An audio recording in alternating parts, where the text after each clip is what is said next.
નમસ્તે ખેડૂત મિત્રો, આ પણ અરસીભાઈની જ વાડી છે. તણસવા ગામ, તાલુકો ઉપલેટા, જેમાં ગૌધન જૈવિક ખાતરનો પાયામાં ઉપયોગ કરેલો અને નથી કરેલો એનો તફાવત તમને જોવા મળશે.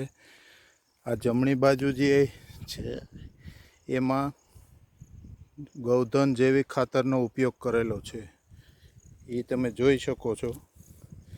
અને એ ડાબી સાઈડમાં જે છે ત્યાંથી અમે ટ્રાય કરવા માટે થઈને આમ જો કાયદેસરનો શેઢો પડે છે. 8 હાયરુમાં નથી વાવેલું, 8 શામાં નથી વાવેલું.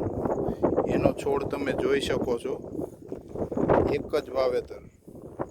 ફરક ખાલી એટલો કે એકમાં વાવેલું છે જમણી બાજુ અને ડાબી બાજુ નથી વાવેલું. વાવેલું છે એના છોડ જુઓ તમે. અને એ 3 શાહ મૂકી દીધા, આ નથી વાવેલું એના રિઝલ્ટ જુઓ. એક જ તમને શેઢો પડી જાય છે કાયદેસરનો.